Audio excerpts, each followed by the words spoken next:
오늘 본 말씀을 통해서 이 계획의 변수와 상수, 계획의 변수와 상수란 제목을 가지고 하나님의 말씀을 증거하겠습니다. 일기예보를 합니다. 일기예보를 하면서 이제 내일 비구름대가 올라와가지고 비가 오겠습니다. 혹은 내일은 날씨가 좋겠습니다. 라고 예보를 합니다. 그러면 그 예보관들은 여러 가지 자료를 토대로 컴퓨터에서 분석한 것을 토대로 설명하는 겁니다. 그런데 그 예보를 듣는 사람들은 물론 그 예보대로 될 것을 믿고 비가 온다 그러면 우산을 챙기고 더울 것이라 그러면 시원한 옷을 입고 그렇게 나갈 것이지만 100% 그렇게 될 거라고는 생각하지 않습니다. 날씨가 좋을 거라고 예보가 나왔어도 갑자기 비가 올 수가 있고요. 내일은 비가 많이 오겠습니다 했는데 찔끔 오다 말 수도 있고요. 어떤 것에 대한 기대치가 있는데 그 계획대로만 일이 되지 않고 중간에 뭐가 생긴다? 변수가 생긴다. 우리 살아가면서 여러 가지 계획들을 세웁니다. 일을 하려면 당연히 계획이 있겠죠. 근데 그 계획대로 일이 잘 진행되는가? 그럼 우리 가운데 속상할 것도 없고 다 만사태평일 겁니다. 그런데 돌이켜보면 우리가 생각하고 계획한 일들보다 도리어 그렇지 못한 일들이 더 많죠. 즉 여러 가지 변수들을 만나서 생각지 못한 일들, 전혀 예상치 못했던 방향으로 나아갈 수 있다는 겁니다. 그러면 처음부터 계획을 세울 때 이런 변화가 있을 거라고 하는 것을 미리 염두에 두고 가급적이면 변하지 않는 요소로 채워놓으면 그게 지혜로운 계획일 겁니다. 그래서 이 변수를 빼고 고정값을 집어넣으면 그걸 상수라고 말하죠. 언제나 일정한 값. 그러면 그 예측대로, 그 계획대로 일을 진행해도 리스크는 줄어들 겁니다. 사람 일이라고 하는 것이 계획을 세운 대로 다 일이 진행될 수는 없지만 그래도 우리가 성경적 지식을 따라 이러한 변화되긴 쉬운 세상 가운데서 좀 더 확실하고 확고하며 변치 않는 그러한 일들을 계획하고 또 실천하기 위해서 우리가 기억해야 될 것이 무엇이겠는가? 우리 어떤 일을 행함에 있어서 어떠한 것을 염두에 두고 일을 진행할 것인가? 오늘 본 말씀을 통해서 살펴보도록 하겠습니다. 오늘 본문을 보게 되면 크게 세 사람이 나오고 있습니다. 첫 번째 인물은 아히도벨이고 압살롬의 편에 선 전략가였습니다. 이 압살롬 반역이 있어서의 이 싱크탱크와도 같이 모든 전략이 나왔던 그러한 사상가요 전략가 아히도벨이 나오고요. 그 다음에는 압살롬이 나오고 다윗의 아들이었던 압살롬의 이야기가 나오고 또 한 사람은 다윗의 친구이자 아히도벨과 더불어 그 당시 지혜로운 전략가로 통하였던 후세라고 하는 사람의 이야기입니다. 이 세 사람이 지금 한 장소에서 한 가지 사건을 놓고 서로 계획을 달리 말합니다. 그럼 어떤 사람의 계획이 좋은가? 누구의 계획이 좋으냐? 이것을 생각하기 전에 각각에서 아히도벨도 좋은 모략을 냈고 압살롬도 자기 나름대로 좋은 계획을 내었고 후세도 자신의 계획을 잘 내었습니다. 그러니까 이런 각각의 계획들에서 우리가 얻을 수 있는 지혜가 무엇이며 궁극에 가서는 이 모든 것들이 종합되는 하나의 계략이 나오게 되는데 이러한 계획성 속에서 이 고정된 그런 계획들을 세워나가려면 좋은 계획을 세우려면 첫 번째는 정확한 판단에 기초한 계획이 있어야 됩니다. 정확한 판단으로 계획을 세워 나갈 때 그게 좋은 계획이다. 아히도벨이라는 사람이 낸 계획은 좋은 계획이라고 그랬습니다. 14절을 보게 되면 압살롬과 온 이스라엘 사람들이 이르되 아렉 사람 후세의 모략은 아히도벨의 모략보다 낫다니 이는 여호와께서 압살롬에게 화를 내리려 하사 아히도벨의 좋은 모략을 파하기로 작정하였습니다. 여기 아히도벨의 모략이 좋은 모략이었다 그 얘기입니다. 아히도벨이 그럼 어떤 전략을 내놨길래 좋은 모략이라고 말했는가? 좋은 거라 그랬으니까 우리가 그걸 따라가면 되죠. 아히도벨이 낸 모략은 이 전체를 살피는 안목을 통해서 한 부분이 아니라 전체를 정확히 이해하고 그 정확한 판단 속에 내려진 그러한 계획이었다는 겁니다. 그래서 어떤 일을 세운다 할 때 즉흥적으로나 감정적으로 행하는 것보다 일의 전후를 알고 또 여러 가지 앞뒤를 분별하고 또 계산도 한번 해보고 또 정확한 때가 어느 지점일지 그것을 알고 행하는 것이 좋은 계획이 될 것입니다. 아히도벨이 그랬다는 겁니다. 우리 본문 1절 말씀부터 보게 되면 아히도벨이 또 압살롬에게 이르되 이제 나로 하여금 사람 12,000을 택하게 하소서. 오늘 밤에 내가 일어나서 다윗의 뒤를 따라 저가 고나고 약할 때에 엄습하여 저를 무섭게 한즉 저와 함께 있는 모든 백성이 도망하리니. 그러니까 아히도벨의 계략 속에 보게 되면 계산이 다 선 겁니다. 지금 어느 정도의 병력들이 따라 나갔고 여기에는 어느 정도의 군사력만 있으면 해결이 될 것이다. 12,000이라고 하는 병력수가 나왔습니다. 대충 12,000이 아니고 이 12,000이면 해결될 수 있다라고 하는 그런 계산이 선 거죠. 또 다윗과 그 백성들의 심적 상태도 정확히 이해했습니다. 지금 아마 마음이 굉장히 불안하고 있을 것이고 허탈할 것이며 두려울 것이고 심리적으로 완전히 붕괴되었을 것이다. 그러한 때 강하고 급박하게 급습을 하게 되면 아마 백성들이 도망할 것이니까 이길 수 있다. 또 아무 때나 간 것이 아니고 그들이 약할 때, 고날 때, 좀 쉴만할 때 그때 갑자기 쳐들어 게릴라전을 펼치겠다. 그러니까 이 아히도벨의 계략이라고 하는 것은 무턱대고 돌격 앞으로가 아니라 이 전략이 이 전쟁에 있어서의 필요한 병력 수, 또 어느 시점에 공략해야 될지 그런 정확한 때, 또한 내가 맞서 싸워야 될 사람들의 그 심리적 상태, 이 모든 것들이 이미 분석이 되었다는 겁니다. 그런 상태에서 결정을 내렸기 때문에 그의 계략이 그의 실행은 되지 않았지만 좋은 계획이었다라고 말하는 것입니다. 우리가 개개인 일을 할 때나 교회적으로도 마찬가지입니다. 우리가 모든 것을 앞날을 다 할 수 없지만 그리고 사람이 할 부분은 해야죠.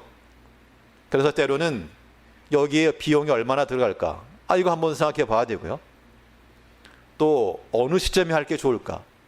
하는 건 좋은데 아무 때나 하는 것이 아니라 그들이 고뇌에 있을 때 급습해야 된다. 그래서 이것이 정확히 필요한 그때에 집중해서 힘을 모아서 시작해야 된다. 그런 때를 알고 또 그 일을 행함에 있어서 어떻게 하면 성공할 수 있을지에 대한 그 방안까지라도 가지고 있으면 그 계획이 실행되기 쉽다. 그런 얘기입니다. 그래서 우리가 이런 일들을 행함에 있어서요, 우리가 조금 더 전체적인 안목을 가질 필요가 있습니다. 모든 면에 있어 우리가 다 지혜를 갖지 못하면 그 지혜를 빌리면 됩니다. 나보다 더 잘 아는 사람. 이 압살롬은 자기가 반역의 중심이었지만 이 아히도벨의 전략을 따르려고 그에게 물어봤고 그의 뜻을 수용을 하였고, 그러므로 우리의 모든 행하는 일에 있어서 우리가 정확히 하는 일이 될 때까지 그러려면 어떻게 되는가? 정확히 하려면 어떻게 되죠? 공부를 하죠, 공부를. 정확히 하려면 정확히 할 때까지 바라보고 살펴보고 또 보고, 그래서 정확한 이해가 될 때까지, 전체가 통으로 머릿속에 들어올 때까지 봐야 됩니다. 공부하는 것도 그런 거죠. 분명히 보긴 봤는데 물어보면 모른다. 그럼 공부 안 된 겁니다. 정확히 내 입에서 표현될 때까지, 전체가 구도가 잡히고 설명이 될 때까지 익히고 학습할 때, 그때 틀리지 않고 정확한 답을 낼 수가 있는 겁니다. 그런데 이 아이도벨의 이 판단이라고 하는 것이 이 전체를 살피는 안목에서부터 정확한 판단은 내렸는데, 그런데 실행되지 않은 이유가 무엇인가? 실행되지 않은 이유는 하나님께서 막으셨죠. 막은 그 까닭이 무엇인가 하면, 그 계획 자체가 해하는 목적이었기 때문에 그런 겁니다. 해하는 목적. 그러니까 그 계획을 세우더라도 그 계획이 악한 계획이거나 하나님을 대적하는 그런 생각이거나 하나님의 일에 방해가 되는 그런 일들을 이루어 나가고자 하게 되면, 그런 계획은 아무리 지혜가 있고 좋은 계략이라 해도 성립이 될 수가 없습니다. 물론 아이도벨은 압살롬 입장에 서게 되면 좋은 계략이었으나, 성경의 내용은 구원, 하나님 편에서 이야기니까 지금 이 아이도벨의 모든 계략들은 다 하나님 앞에서는 적대적인 겁니다. 하나님을 대적하는 계획들이죠. 그래서 우리는 내가 어느 편에 서 있는가, 이거를 항상 살피셔야 됩니다. 성도님께서 여러 가지 계획을 세우고 일을 할 때라도 내가 어느 편에 서 있는가, 하나님 편에 서 있다 그러면 그 좋은 계획들은 하나님께서 기뻐하시면 사용하실 것이고, 그 반대에서 사람을 대적하는 길이며 혹은 무엇인가 자기의 탐심을 이루는 그러한 잘못된 목적을 가지고 행하는 것이라 그러면 아무리 지혜롭고 아무리 계략을 써도 그것이 실행될 리가 없습니다. 치밀할수록, 정교할수록 그 모든 해하고자 하는 목적의 결말은 자신에게로 돌아가는 겁니다. 예전 전쟁 포스터가 하나 있었는데요. 한국 사람이 만든 거라 그럽니다. 군인 하나가 총을 딱 겨누고 있는 겁니다. 벽에 붙여놓으니까 당연히 적군을 향해서 총을 겨누고 있는 것이죠. 근데 이 포스터를 벽에다 붙인 게 아니라 전봇대에 붙여놨습니다. 그러니까 전봇대가 둥그러니까 한 바퀴 삥 돌아가지고 그 총구가 삥 돌아가지고 결국 자기 뒤통수로 가 있었습니다. 자기가 겨눈 총구에 자기가 상한다. 이게 전쟁의 위험성을 알리는 거죠. 우리가 어떤 계획을 세울 때 철저하게 하나님 편에 서서 하나님 나라의 유익을 위하여 그런 계획들이라 그러면 그 좋은 계획들은 하나님께서 발탁을 하실 것이지만, 반대로 거기에 자신의 목적과 자신의 뜻과 자신의 것을 성취하고자 하여 해야 하는 목적을 가지고 이루는 것이면 그것이 결국 어디를 향한다? 자기 뒷머리를 향한다. 방아쇠를 당긴 순간 자기가 먼저 쓰러지는 겁니다. 아이도벨은 전체를 살피는 안목을 가지고 좋은 판단 내렸으나 그것이 하나님 편에 선 것이 아니라 하나님의 적대점에 서서 해야 하는 목적을 가지고 나아갔기 때문에 이것이 실행되지 못했다. 그래도 이 아이도벨이 이러한 전체적인 지식을 가지고 정확한 판단을 내렸다라고 하는 것은 우리가 이 교훈으로 찾아볼 수가 있겠습니다. 두 번째로, 이 계획을 잘 세움에 있어서 우리의 필요한 전략이 무엇인가? 두 번째는 압살롬이 보여준 그런 계략인데요. 다양한 견해를 우리가 살펴야 됩니다. 그러니까 한 사람의 이야기만 듣는 것이 아니라 또 다른 사람의 이야기도 들어보고 그런 균형점을 찾고자 하는 것, 이것이 좋은 계획의 모습되는 겁니다. 다른 다양한 견해를 받는다는 것은 다른 입장도 들어주는 거죠. 물론 결과적으로는 압살롬의 이런 행위 때문에 그가 피하고 말았습니다. 그의 계획이 실패하고 말았지만 이건 이제 압살롬의 입장에 섰을 때 실패한 것이고, 우리가 만일 하나님 편에 서서 다윗의 진영에 서서 이런 입장을 가졌다 그러면 하나님의 구원의 일을 이룸에 있어서 더 풍성하고 실수가 없는 일을 기획하고 실행해 나갔을 거라는 겁니다. 압살롬이 이 아히도벨의 좋은 모략을 듣고 참 좋다라고 생각했는데, 그런데 거기서 멈춘 것이 아니고요. 5절 말씀을 보게 되면 압살롬이 이르되 아렉 사람 후세도 부르라. 우리가 저희 말도 듣자 하니라. 사실 이 모든 것이 다 하나님께로부터 나서 이 압살롬의 이 명령 한마디가 이제 완전 상황이 반전되는 계기가 되었죠. 그런데 우리가 어떤 일을 행함에 있어서는 아히도벨의 계략이 좋아도 그 한 사람의 말만 듣는 것보다는 또 다른 의견을 들어보는 것도 굉장히 중요합니다. 보통은 사람은 다 자기가 듣고 싶은 말만 듣기 때문에 자기와 가까이 있는 사람, 자기와 마음에 맞는 사람, 그런 사람들의 이야기를 많이 듣게 되어 있습니다. 그러다 보면 어떤 일이 벌어지는가 하면 반대 이야기에 대해서 우리가 수납이 안 되죠. 용납이 안 된다는 겁니다. 그런 마음 상태로 행하는 것은 좋은 계획이 될 수가 없다. 비록 내가 옳은 판단과 계획을 가졌을지라도 그 반대되는 그 극단의 입장에서의 생각과 주장도 우리가 들어볼 줄 알고 그의 장단점을 판단해 볼 수 있을 때 그 사람의 판단이라고 하는 것은 좀 더 여유로운 것이고 극단에 치우치지 않는 겁니다. 그래야지만 융합과 융통이라고 하는 것이 이루어지는 것이죠. 특별히 공동체라고 하는 이 교회 공동체를 구성함에 있어서는 우리 사람 한 사람 한 사람이 다 다릅니다. 생각이 다 다르죠. 그렇기 때문에 모든 사람의 견해를 다 만족시키는 100% 모든 사람을 충족시키는 그러한 결정은 어려울 겁니다. 그게 가능하려면 한 가지 방법이 있죠. 다 그리스도의 마음을 가지고, 다 십자가의 마음을 가지고 자기 생각 내려놓고 남을 나보다 낫게 여기고 그런 마음 가지면 하나가 됩니다. 근데 실상은 사람마다 생각이 다르고 경험치가 다르고 또 분별 기준이 다르기 때문에 다 다르다는 겁니다.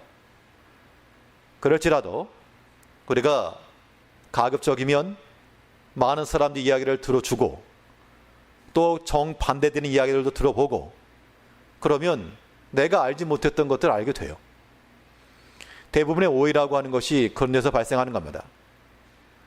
그래서 우리가 좋은 계획 혹은 실패하지 않냐는 변수가 없는 고정값이 있는 그런 계획들을 이뤄가려면 여러 가지 다양한 계획들, 다양한 의견들을 우리가 들어줄 줄 알아야 됩니다. 듣는다는 것은 그만큼의 이 마음이 열려있다는 뜻이죠. 마음을 닫아놓으면 들리지도 않고 자기 생각이 답니다. 그렇게 되면 화합을 이룰 수가 없습니다. 절대로.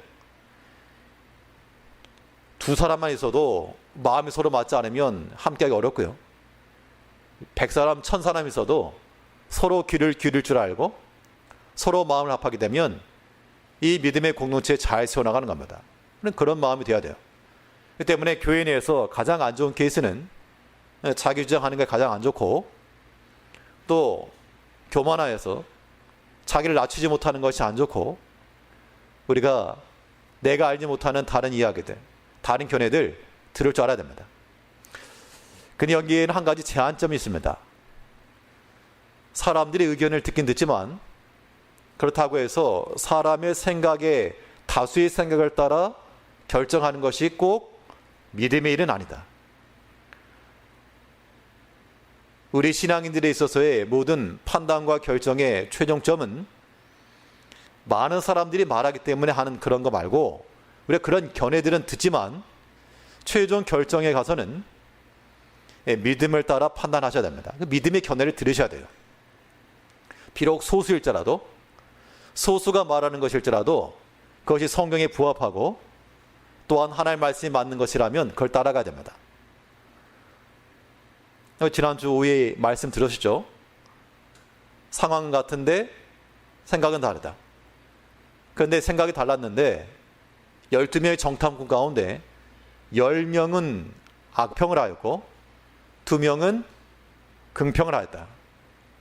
당연히 사람의 수로 말하면 10사람을 따라가는 게 맞는데, 그런데 좋은 결정이라고 하는 건 무엇이었는가? 비록 소수였지만 믿음의 판단을 따라 나가는 것, 그게 좋은 결정이었죠, 사실은. 그러므로 우리가 두려움에 떨어서 악평하는 사람들의 사정도 듣고 그럴 수 있겠다, 믿음이 없는 것들아, 그렇게 말할 게 아니라 그럴 수 있겠다 이해하면서 믿음으로 끌어당기려면 그 약한 사람들도 좀 봐줘야죠.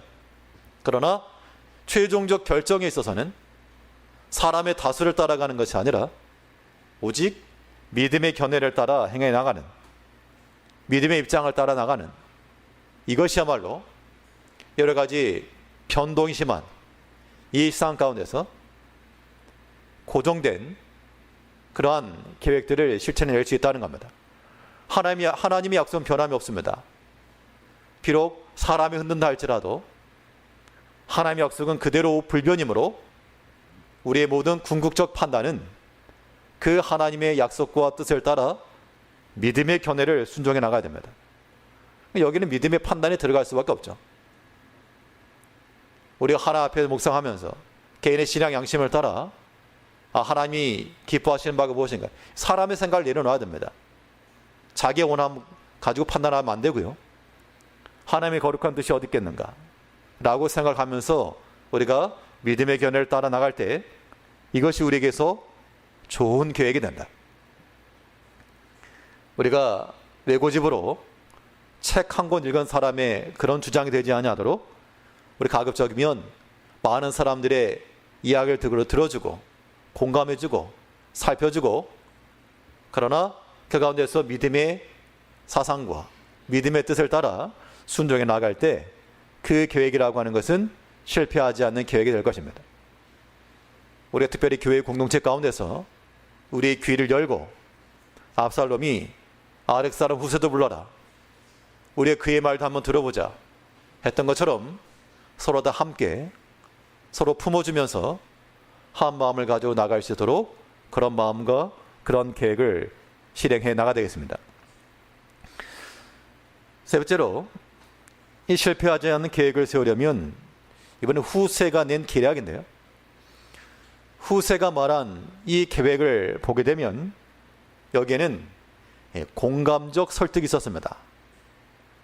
그래서 우리가 어떤 일을 계획을 하고 어떤 일을 추진한다 할 때는 목적도 좋고 동기도 좋으나 그 과정 가운데서 그 설득의 과정도 굉장히 중요하다, 이걸 보여주고 있습니다.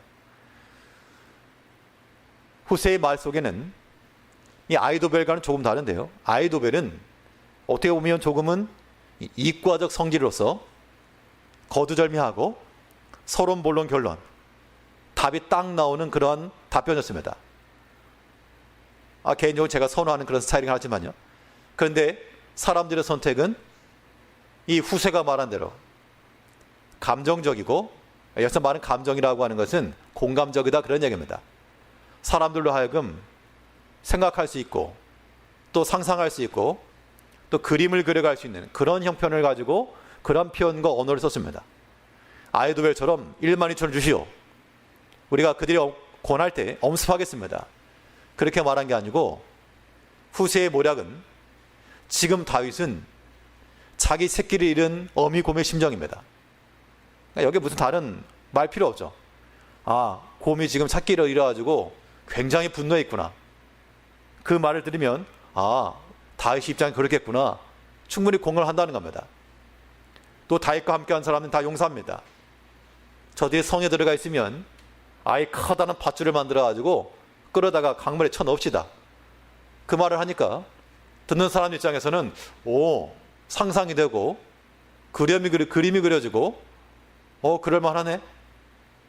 아이도벨처럼 똑똑한 말은 안 할지 모르지만 사람들의 마음을 얻어가면서 말했다는 겁니다. 근데 8절을 보시면 또 말하되 왕도 하시거니와 왕의 부친과 그 종들의 용사라 저희는 들에 있는 곰이 새끼를 빼앗은 것 같이 격분하였고 왕의 부친은 병법에 익은 사람인즉 백성과 함께 자지 아니하고. 지금 이 일단적인 모든 내용들, 이게 지금 어떤 수학 설명하는 것처럼 딱딱 떨어지는 답은 아닌데 사람들로 하여금 생각할 수 있는 말을 준 겁니다. 또 11절에 보면요, 나의 모략은 이러하니이다. 온 이스라엘을 단부터 브엘사바까지 바닷가의 많은 모래같이 왕께로 모으고 친히 전장에 나가시고 우리가 그 만날 만한 곳에서 저를 엄습하기를 이슬이 땅에 내림같이 저 위에 덮여 저와 그 함께 있는 모든 사람을 하나도 남겨두지 아니할 것이요 또 만일 저가 어느 성에 들었으면 온 이스라엘이 줄을 가져다가 그 성을 강으로 끌어들여 그곳에 한 작은 돌로 보이지 않게 할 것이니이다 하며. 내용을 분석해보면 터무니가 없습니다. 아이도벨의 모략과는 비교할 수 없이 말도 안 되는 그런 허상과도 같은데 그의 표현 방법이 참 설득력이 있었고 또한 사람들로부터 공감할 수 있는 그런 표현을 썼다라는 얘기죠. 여기서 이제 아이도벨의 모략과 후세의 모략이라고 하는 것을 종합하면 되는 겁니다. 좋은 목적과 좋은 계획을 가지고 있어도 이것을 돌격 앞으로 하는 식으로 하다 보면 아이도벨의 좋은 모략이었으나 그것은 실행이 되지 못하였고,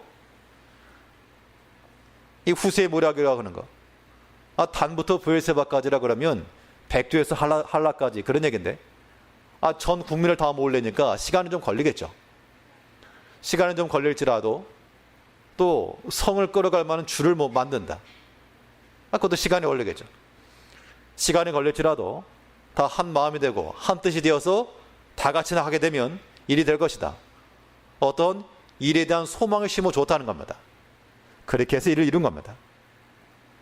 이제 우리가 특별히 하나님의 교회 내에서는 거두절미하고 답이 딱딱 떨어지는 정확한 계산에 근거한 그런 계략도 필요하고, 그러한 목적이 있으면 그 목적을 이루기 위해서는 그와 함께한 공동체 구성원들이 함께할 수 있도록 또 그 마음을 열어주고 또 그 낮은 수준에서 좀 기다려줄 줄도 알고, 성을 끌어간다 그러면 정상적인 지식인 같으면 그게 가납이나 하겠습니까? 불가하죠. 그런데 일반 백성들의 입장에서는 그럴 만도 하다, 그게 좋겠네, 그렇게 생각하는 조금은 약하고 부족한 사람들 견해도 있으니까 그런 마음까지라도 품어주고 갈 때 그 계획이 도리어 실행되고 성공이 될 수 있다라고 하는 겁니다. 뿐만 아니라 이 후세의 계획이라고 하는 것은 아이도벨의 모략과는 달리 아이도벨은 하나님을 대적하는 편에 서서 해야 하는 목적으로서 계획을 냈던 것이고, 이 후세의 모략이라고 하는 것은 다윗 편에서 구원을 이루는 하나님 편에서의 살리고자 하는 계획이었다는 겁니다. 그래서 하나님께서는 해하고 넘어뜨리고 자기를 위한 그 계획은 다 무너뜨리시고 살리고 생명을 일으킬 수 있는 그런 계획들은 하나님께서 성취해 나가신다. 결국 중요한 것은 우리가 어느 진영에 속해 있느냐, 그게 중요한 겁니다.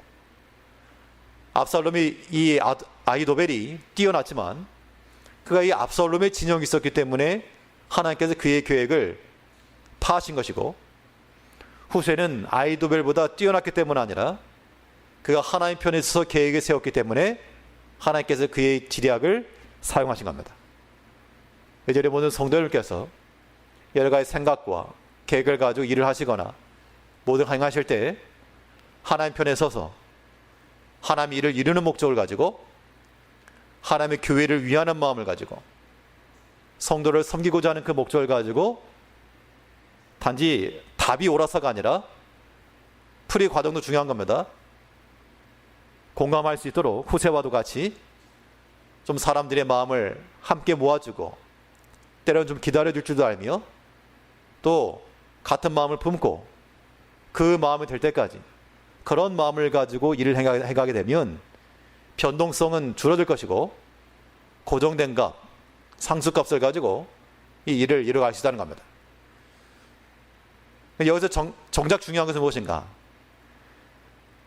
이 본문에서 아히도벨과 압살롬과 후세에 관한 계략이 나왔지만 최종적 결정은 하나님의 계략에서 하나님의 모략. 이것이 이제 종합적 결론인데요. 그래서 우리가 이 고정값을 갖는 상수와도 같은 계획을 세우기 위해서는 하나님의 적극 개입을 항상 생각해야 됩니다. 하나님께서 우리 삶 가운데서 개입하시는데 아주 적극적으로 개입하신다. 이것이 우리가 세우는 계획 가운데 중심축이 되어야 됩니다. 아히도벨의 뛰어난 모략, 압살롬의 그 융통성 있는 그런 지략들, 후세에 사람의 마음을 홀리는 듯한 그런 계략들, 사람의 지혜가 뛰어났기 때문에 성공된 것이 아니고 하나님께서 압살롬에게 화를 내리시기 위해서 아히도벨의 좋은 모략은 파하시고 후세에 조금 터무니없는 모략을 세워서 일을 이루신 겁니다. 즉 계획은 사람이 세우나 그 일을 성취하신 이는 여호와시라고 하는 것을 지금 보여주고 있습니다. 우리 14절에서요. 압살롬과 온 이스라엘 사람들이 이르되 아렉 사람 후세의 모략은 아히도벨의 모략보다 낫다 하니 이는 여호와께서 압살롬에게 화를 내리려 하사 아히도벨의 좋은 모략을 파하기로 작정하셨음이더라. 이 문구 잘 기억하셔야 됩니다. 아히도벨의 좋은 모략을 파하기로 작정하셨음이더라. 누가요? 하나님께서. 그러면 하나님께서는 아히도벨의 모략도 다 듣고 계셨고 후세의 모략도 다 듣고 계셨고 가만히 계신 것이 아니라 이 일련의 모든 과정 속에서 하나님께 적극 개입하셔가지고 아히도벨의 모략은 무너뜨리시고 후세의 계획에 설 수 있도록 하나님께서 일을 이루셨다는 겁니다. 그러면 우리 개개인의 삶 가운데서 우리가 많은 계획을 가지고 일을 할지라도 여기 내 계획과 내 뜻대로만 되는 것이 아니고 누가 개입하신다? 하나님이 개입하신다. 그렇기 때문에 우리는 어떤 일이건 우리 삶 가운데 발생한 모든 일들 가운데 최종 결론은 하나님의 뜻과 그 계획하심에 따라 이루어졌다라고 우리는 최종 판단해야 됩니다. 그렇지 않으면 그 교만한 겁니다. 내가 하나님보다 더 좋은 계략을 가지고 있다라고 하는 그 잘못된 생각인 거죠. 비록 내 원함대로 일이 되지 않을지라도 이게 어떻게 하나님 뜻인가라고 말할 것이 아니라 우리는 판단하기를 하나님께서 이렇게 일을 이루셨다 라고 우리가 판단하고 그렇게 믿어야 됩니다. 이것이 변동성 없는 고정값이 있는 상수와도 같은 계획을 세워나가는 겁니다. 그러니까 우리가 사람이 할 일은 사람이 할 것이고 또한 하나님께서 하신 일에 대해서는 우리가 온전히 순종하여 나간다. 그러니까 이런 걸 생각하면요. 그러니까 이 14절 하반절을 보게 되면 아히도벨의 모략을 파하고 하나님께서 작정하셨다. 이 말이 어떤 사람에게는 너무 허무하다. 이럴까 뭐하러 계획을 세웠대? 라고 생각하는 사람이 있을 것이고 반대로 다행이다. 다행이다. 저 얼마나 큰 다행인가. 내가 그런 큰 지략가도 아니요. 전략가도 아니요. 내 계획은 좀 부족하고 모자랄지라도 하나님께서 자신의 뜻을 따라서 계획을 수정하기도 하시고 사람의 마음을 바꾸기도 하시고 지금 후세 아히도벨의 모략을 듣고 다 좋다 그랬는데 후세의 터무니없는 모략으로 다 마음이 바뀐 걸 보게 되면 이 하나님 하신 거거든요. 얼마나 다행스러운 일인가. 그러니까 우리는 뭐만 하면 된다? 하나님만 신뢰하고 나가면 된다. 하나님께서 우리가 계신 모든 환경 속에서 우리가 믿음 안에서 계획하고 믿음 안에서 일을 하고 행하되 어떤 일이건 하나님께서 만사 가운데 섭리하고 역사하신다. 하나님의 뜻이면 이 좋은 계략이라도 사람의 계략이라도 넘어질 것이요 전혀 되지 않을 것 같은 일도 될 것이다. 그런 믿음을 가지고 우리는 순종하는 마음 가지고 나가면 된다는 겁니다. 이것이 우리가 세울 만한 좋은 계획이라는 겁니다. 오늘 본문 가운데서는 아히도벨은 그런 지혜를 가지고 전체적 안목을 가지고 정확한 판단을 세웠고요.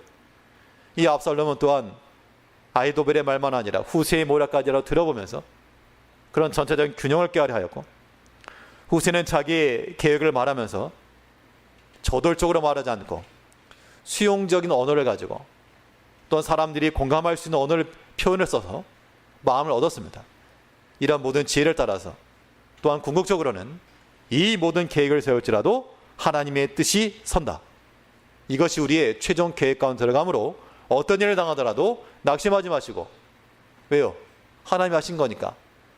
어떤 일을 당하더라도 두려워하지 마시고 하나님이 함께 하실 거니까 모든 일 오직 하나님께서 이루실 것을 믿고 하나님 의지하는 마음으로 인생의 삶을 살아가시는 우리 성도님들 되시길 바라겠습니다. 기도하겠습니다.